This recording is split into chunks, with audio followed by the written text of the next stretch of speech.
In the last lesson, we learned about DES and NES storage network architectures.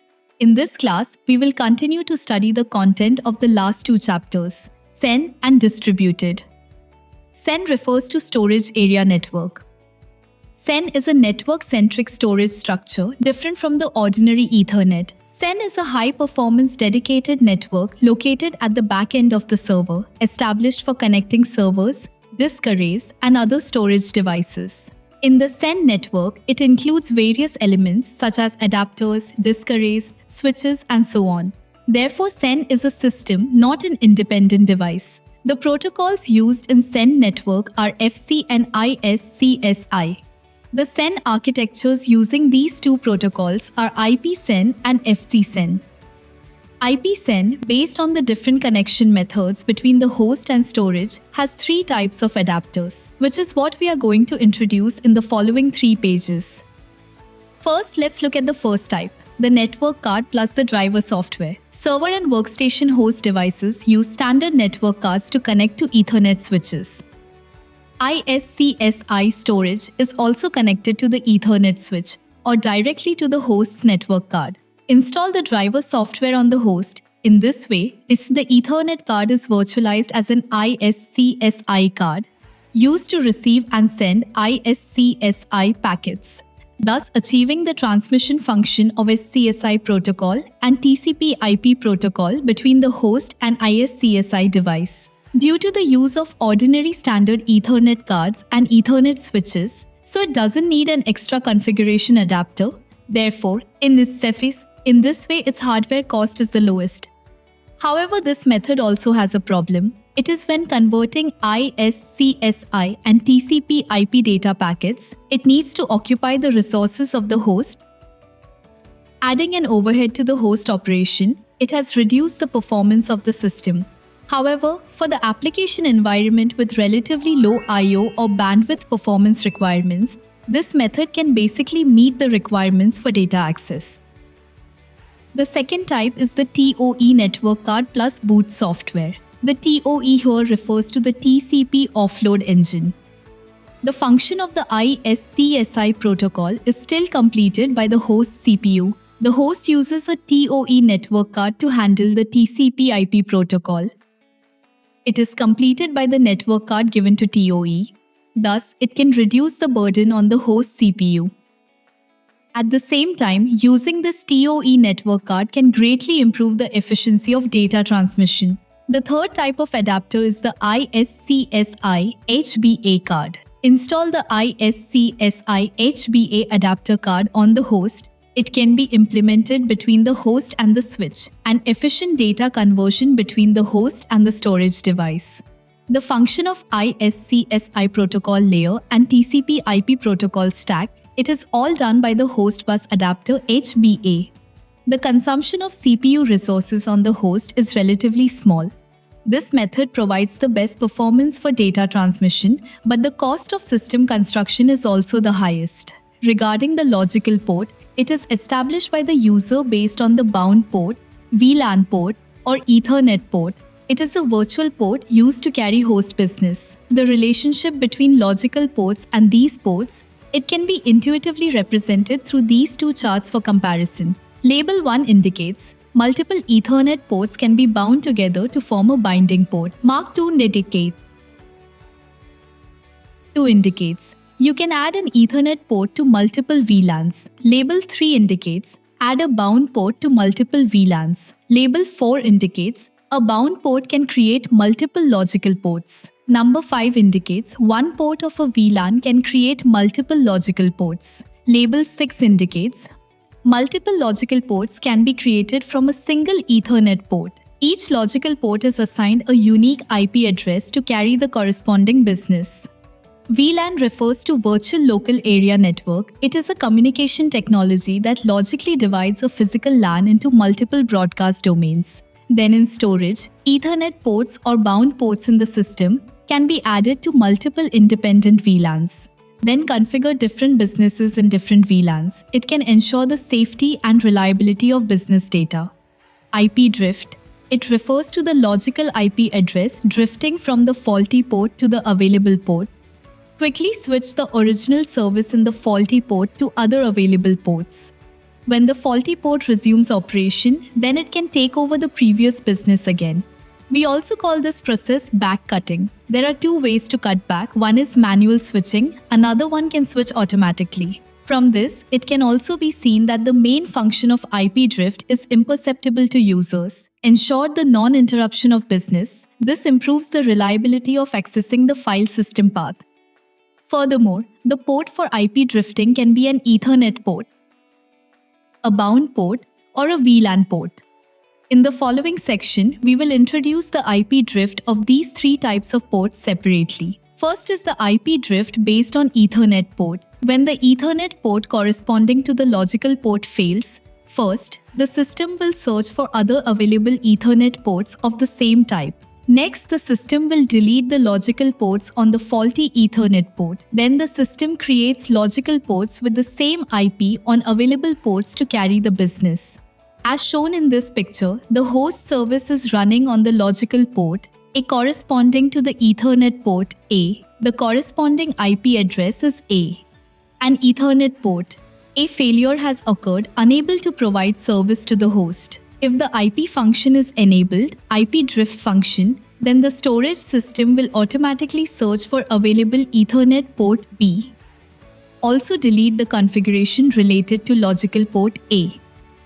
Corresponding to Ethernet port A, create and configure logical port A on Ethernet port B. In this way, the host's business can run on the logical port corresponding to Ethernet port B. Quickly completed the switch of the faulty port service. Because this process is very brief and the host business is not interrupted, so the user is actually unaware. IP drift based on the bound port.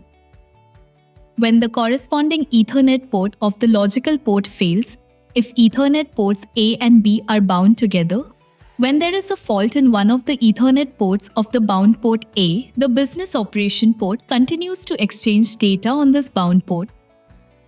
Only when all the Ethernet ports within this bound port have failed, that is to say, when both Ethernet port A and Ethernet port B fail, it will only enable functions like the corresponding IP drift. The principle of this IP drift is still the same. Firstly, search for other applicable and usable binding ports. Here is also where port B is bound. Then delete the logical port A at the same time and create the corresponding logical port A on the found binding port B. The current port of the business operation will switch to the bound port B. When the faulty port resumes operation, if the function of this IP failback has been enabled, then the current port of the business operation will be switched back to the bound port A. The last one is IP drift based on VLAN. Before using the IP drift based on VLAN, the corresponding VLAN needs to be created first. Here, VLAN A and VLAN B are VLAN names automatically generated when creating a VLAN. The actual name is related to a version of the storage system. Each VLAN that is created will be assigned a unique ID. Isolate different business operations. When an Ethernet port on a certain VLAN fails, then the system will search for the available Ethernet port with the same VLAN ID. Switch the business to this available port if the IP fallback function is enabled. Similarly, when this faulty port resumes normal operation, the previous business will be taken over by this port again.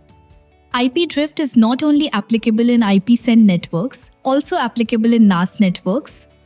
Next, let's introduce the technology related to FCSend. The FCHBA card is a fiber optic switch used for external storage, which is plugged into the server. Its main function is to complete the conversion from SCSI messages to FC messages. It does not occupy any host resources at all. How many parts are there in FC networking, FC router, eXport, IFL, and Edge Fabric? The function of the FC router is to enable the switch with FC routing service. eXports is similar to the port type of ePorts. However, it does not transmit fabric services or topology structure information. IFL is a link between ePorts and eXports. That is the FC routing link, the last edge fabric. It is used to connect the FC router's fabric. Next, let's introduce another concept, zoning. Zoning refers to a collection composed of ports or device names that can communicate with each other. Then in a zoning, a device can only communicate with other devices in the same zoning. A device can be in multiple zoning at the same time. For example, here storage 1 can be inside zoning 1. It can also be in zoning 2. Zoning can be divided into basic zoning and traffic isolation zoning. In the last section, introduce a difference between IPsec and FCsec. FCsec was developed to address the poor scalability of DAS. It can network storage devices, and it can connect to a server with hundreds of devices at the same time. One advantage of FCsec is that the transmission bandwidth is relatively high, stable and reliable performance. Its technology is relatively mature. It is in some key application areas or large-scale storage networks. It's a very good choice. However, FCsec also has some disadvantages. For example, its cost is very high because it requires fiber optic switches and a large amount of fiber optics for deployment. Additionally, its maintenance and configuration are quite complex. A professional FC network administrator is needed, which is completely different from a LAN administrator. IPsec can be said to have arisen to solve many problems with FCsec in terms of price and management. One of its advantages is during the construction of the network. The network switches purchased are all Ethernet. You can even use the existing IP network to build a SEN network, so its deployment is relatively simple. The management difficulty is also relatively low. Additionally, its compatibility is quite good, can be compatible with all devices in the IP network. Moreover, its cost is relatively low. Additionally, based on the inherent advantages of IP networks, this makes IPsec easy to implement remote storage. Some technologies, such as remote disaster recovery, can only be implemented through wide area network. In the last section, let's introduce distributed systems again. Distributed storage, simply put, it is the local mechanical hard drive of a regular server. Solid-state drives and other storage media form a large-scale storage resource pool. Then distribute the data to multiple data storage servers, the network of the distributed. Storage backend generally uses 10GE, 25GE or IP network. The front-end network usually uses GE, 10GE, 25GE networks. About the networking of distributed systems, it mainly includes three parts: front-end business tenant network, back-end storage network, and management network.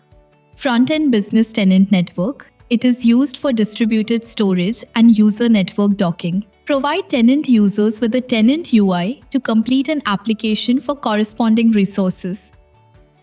Operations such as usage query, OSHAs, and process business requests sent by tenant clients or APIs. The second part is the backend storage network. Backend storage network, internal management network. It is mainly used as a highly reliable component for internode internal interconnection. For instance, the heartbeat communication of DSS, as well as an internal communication and data interaction between various components. Additionally, regarding the management network is used as a docking point when maintaining the user network. It can provide a management UI for the system's administrator. At the same time, it can complete some. For example, the configuration of the system, tenant management, some management, and other business operations of resources. It can also issue an alarm, performance, topology, waiting for a maintenance job. At the same time, it can also aggregate all of these physical nodes. The interface provides remote device maintenance capabilities. For example, you can check the corresponding temperature, some data on the operation of hardware such as voltage. The network plane of distributed storage can also be divided into these parts. As for the management plane, it is mainly used as an interface to connect with user management network. The system is mainly used for system management. Maintain the storage plane. This is part of an internal plane. It is mainly used as a data communication replication plane between all nodes within the system. It is mainly used as a replication arbitration plane for data synchronization between nodes. This is mainly used for communication with the dual active arbitration service. The arbitration plane will only be planned when the fast service planning dual active function is in use. The last business plane, it interfaces with the customer's application, access storage through corresponding standard protocols such as ISCSI, HDFS. Additionally, this network also includes various components: FSM, VBS, OSDREP, EDS. The networking rules for distributed storage are as follows. Firstly, the nodes in the cabinet are prioritized for deployment from bottom to top. In actual project applications, a computer is needed.